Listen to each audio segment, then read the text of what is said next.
Let's see. Who's there? Hi. How are you doing? Oh, I'm good. How are you? Oh, okay. Hi. Hi, Mama. Say hi. Oh, no. Sorry. No, you're okay.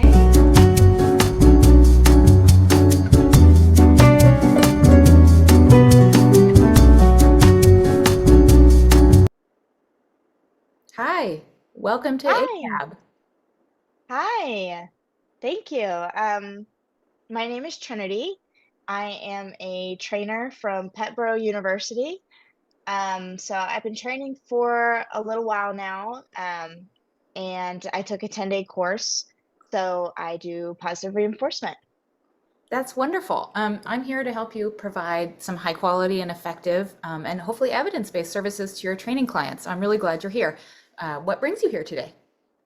So I have this client, their dog is jumping on guests, and like I said, I took a 10-day positive reinforcement course, but a couple of my colleagues who work at different pet shops, they use balance training, which uses some different aversive methods as well as positive reinforcement. And I'm just not sure on what would be best to deal with the jumping and if I should use clicker training or treats or if I should use some of their methods. So I thought I would consult with you guys and see what you thought. Oh, great. I'm so glad you're here so we can come up with a plan for you and your client. So let's start. Can you tell me a little bit about your client?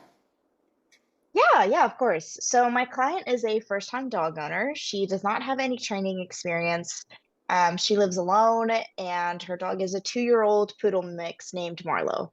So she loves having people over, and Marlowe really loves people as well, but she gets super excited and she jumps all over them whenever they come in. Yeah, well, having a young, happy social dog, that's probably a good problem to have, but I know it can be frustrating and intimidating for guests and for dog guardians alike. So, is Marlo otherwise healthy and happy? Has she been cleared by her vet for training? Mhm. Yes, so I took a history with her and she has been cleared for training. She's good to go. Okay, before we get into a plan, is there anything we should consider about Marlo's owner's abilities and preferences that I should know about? Right. So my client is actually really concerned about the ethics of training methods, and she spoke to me. She's really worried about using the most effective training method that is nonviolent and will be positive for the dog. So she is really wanting a training method that is nice to the dog and that doesn't cause them any stress. Great. She's able to safely control the dog, and she has no physical restrictions that would need to be considered. It's wonderful that you know all that. That will really help us target a good plan for them. And that's really good news for you and Marlo. So, the first thing that we need to consider when we start a training plan is what is the target behavior? And in this case, you will probably want to choose a behavior with Marlo's owner that Marlo can do instead of jumping on guests. Once we've chosen that behavior, we can start to use positive reinforcement to build a strong history when guests are not around. And then once Marlo and her owner are comfortable with that behavior, we can start to use it in the problem situation with guests coming in. So this is a gradual process. Typically will take some time and some commitment on your part and on Marlo's owner's part. It's important to be clear with Marlo's owner about that. But it does fit with industry standards and best practices in terms of effectiveness of the intervention and ethics. By the way, have you heard of the humane hierarchy? No, I have not. Okay, let me share it with you. So, the humane hierarchy is one way to conceive of how we might implement an intervention for an animal and the humans that come with them in a way that aligns with best practices and is also humane for everyone involved.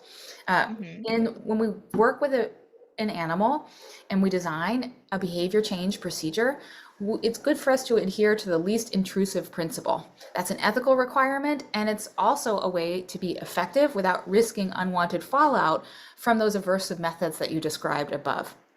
So Hmm. here it is. Wow, it looks great. Yeah, I agree. So you can see how our plan might begin with ensuring that Marlo is healthy and happy and ready for training. The next step will be to consider some antecedent arrangements to help set Marlo up for success with guests.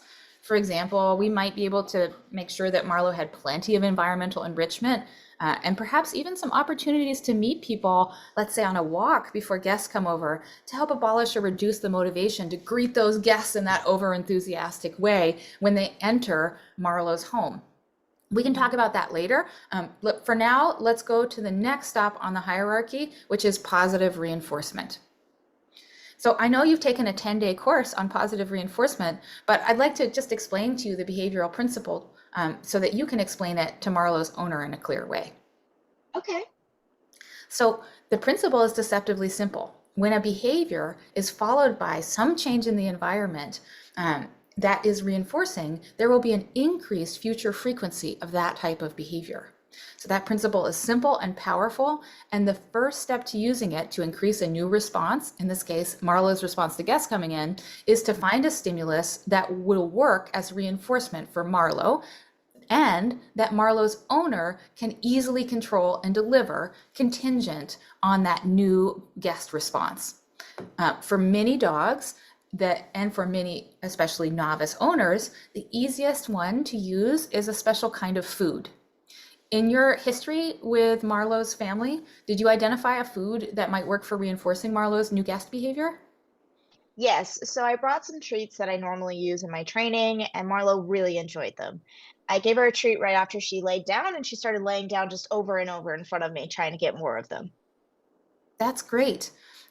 So now you know that you have some good evidence that that treat can reinforce behavior for Marlowe. And you also have a good idea of what behavior Marlowe might be willing to offer instead of jumping. Can you guess what that is? Laying down. Exactly. So by using positive reinforcement to build the skill of laying down near the front door without the guest, you can help Marlowe's owner use positive reinforcement to build a new skill for Marlowe. Then you can help her implement this in a controlled guest setting where you play the very good guest. In that situation, you can help her use reinforcement and differentially reinforce laying down and not reinforcing any other sort of behavior like jumping on the guest with food, attention, or touch. So you won't reinforce any of that jumping, but you will have Marlowe's owner reinforce lots of laying down. Does that sound doable for you? Yes, that sounds doable for both me and my client. Cool. So 2 more things we need to discuss. The first is whether to use a marker and how you and your client will collect data on their progress so that you can make adjustments along the way with this plan. So first off, marker training. We know that the direct effects of reinforcement are increased when the response to reinforcement delay is very small or even non-existent. So that reinforcer appears instantly once the dog does the behavior. And for first-time owners though, and actually even for experienced trainers, it can be really hard to get food to the dog that fast. So oftentimes trainers use a conditioned reinforcer called a marker or a bridge. This is a word, or sometimes it's a sharp sound, like the click of a little noisemaker called a clicker, that the owner makes right as the dog is doing the behavior, and that is reliably paired with the delivery of food. Have you heard of marker training? Have you ever used it with a client? Yes, I use clicker training at PetBro. Is that what you're talking about? The clicker is the marker? Yeah, exactly. The clicker is just one type of marker delivered right before the dog completes the target behavior, and that predicts the delivery of a little piece of food. There is mixed evidence about whether a clicker or a marker is really needed, but the evidence does show that it certainly doesn't hurt. And many experienced practitioners report that teaching their clients how to use one improves the client's accuracy and the client's timing and consistency with food delivery. So I would recommend that you explore using one with Geeta and see how she feels about it, knowing that the evidence for clickers is mixed. Okay, I'll do that. Okay, great. So finally, let's talk about data collection. So in order to ensure that your intervention is effective, you'll need to be collecting some data as your client brings it in. And since the behaviors will be occurring when you're not there, you will need to find ways to find out what's happening with your client's guests. There are many options here that have good evidence base behind them. That could include conducting an interview with Geeta at a later point. It could mean recording video that is creating a permanent product of those guest interactions so that you can review them later. And it might also be training Marlowe's owner to take some data in the moment. You can combine those, but do know that if you do combine them to ensure treatment fidelity, which may be really important for this particular plan working, that it be implemented with high fidelity. We also want to respect Marlowe's owner's available time, resources, and abilities with data collection. So you might want to keep any sort of owner training pretty simple to make sure that you get good accuracy in that data collection. What are your thoughts on that? I understand. I think what might be best is having Geeta video once or twice a week. And then I can have her keep a pretty simple chart log of correct and incorrect instances of behavior. And then when we meet weekly, I can interview her and discuss what is working, what's not working, and make any necessary adjustments, and we can review those videos together. Great. So it sounds like you have a preliminary plan to help Marlo and Geeta. I'm so glad you came to ACAB for consulting. So how about we meet again after 2 weeks so we can assess the progress in your plan together? Yeah, that sounds great. Thank you so much for your help. Really fun to meet you, Trinity. Good luck. Thank you.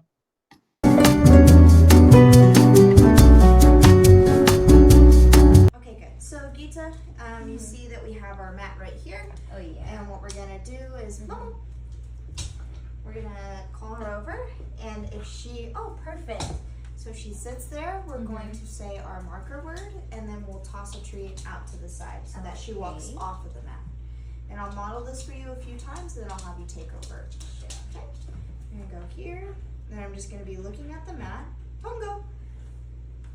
I'll say that marker word, and then I'll feed her, and then toss off to the side again. And I'm just gonna be looking at the mat. Wait, bongo.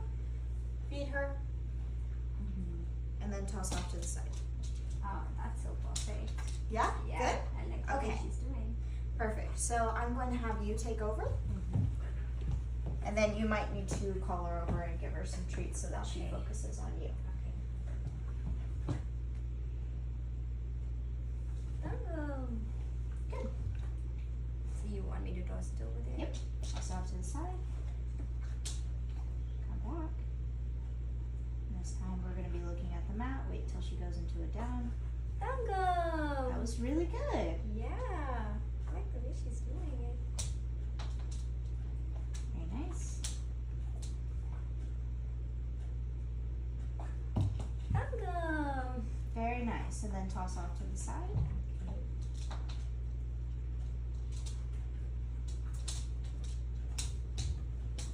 Bongo. Good. Bongo. Very nice. Now toss off to the side. I'm going to have her do it again. Bongo. Very nice. So I want you to wait just a half second after you say the word and then give the treat. Okay, I get it. Bongo. That was very nice. Okay. Okay, so did that feel doable for when guests come over?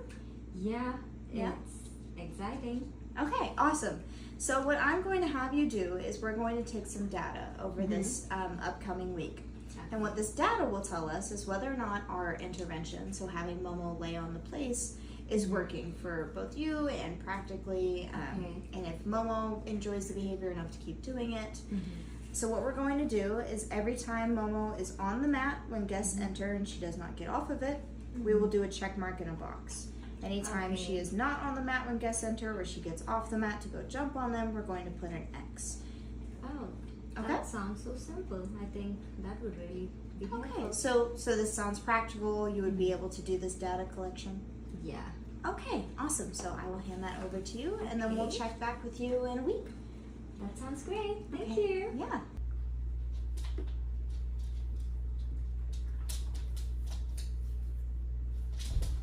Bongo.